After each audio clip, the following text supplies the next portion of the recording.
says, the Hanafi scholars in my country make life difficult.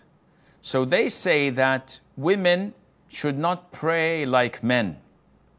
First of all, we advise such scholars and students of knowledge to lower their gaze and not to look at women.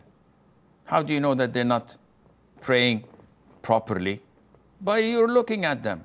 So lower your gaze and don't look at them. Secondly, the Prophet ﷺ had his female companions praying in the masjid with him and the other male companions, yet they were at the back of the masjid as far as possible, yet there were no barriers between men and women like we do have today.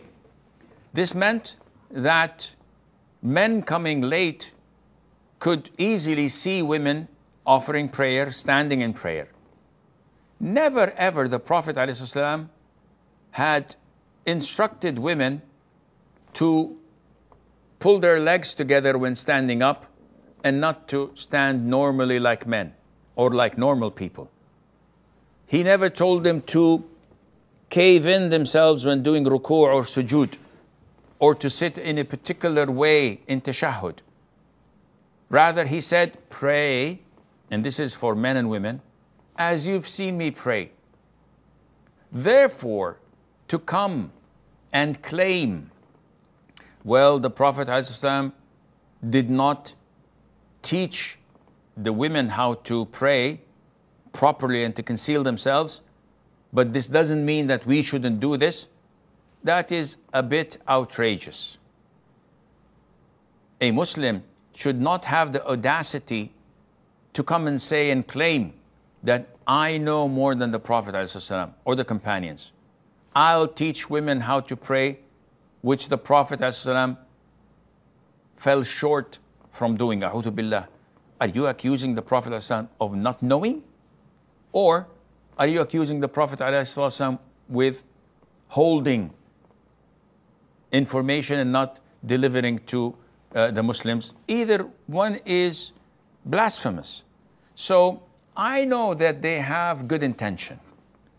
Good intention is not always recommended or approved. The son of Abdullah ibn Umar, and I believe his name was Bilal, once heard his father narrating a hadith. And his father said, the Prophet said, alayhi salatu wasalam, do not prevent women from attending the prayers in the masjid. Bilal, out of jealousy, being a hot-blooded Muslim, said, we will prevent them from attending the masjid.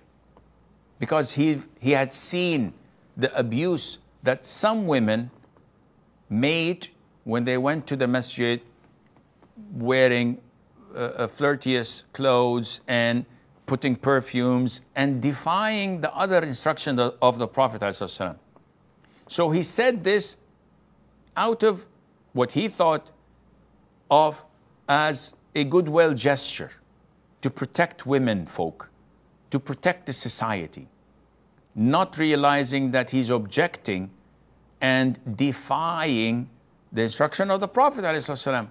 And this, there's no justification for that, no matter how good intention you had. Abdullah ibn Umar, when he heard this objection and defiance from his son to the instruction of the Prophet ﷺ not to prevent them, he cursed him and said bad things to him. The narrator of the hadith said, I've never heard Abdullah ibn Umar, may Allah be pleased with him, ever speak such words. And he kept on yelling at his son, I'm telling you, the Prophet says something, and you say, no, we will do against it. Go and leave, for wallahi, I will never speak to you again.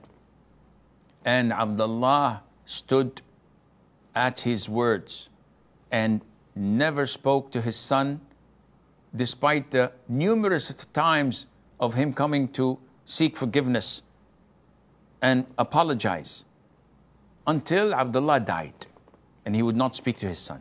So when we come to these scholars and what they have come up with their good intention, we may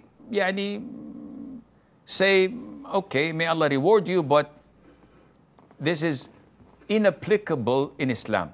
We follow the Quran and the Sunnah with the understanding of the three favorite generations, and what you're bringing, it does not fall under any of those, and Allah knows best. Fuad.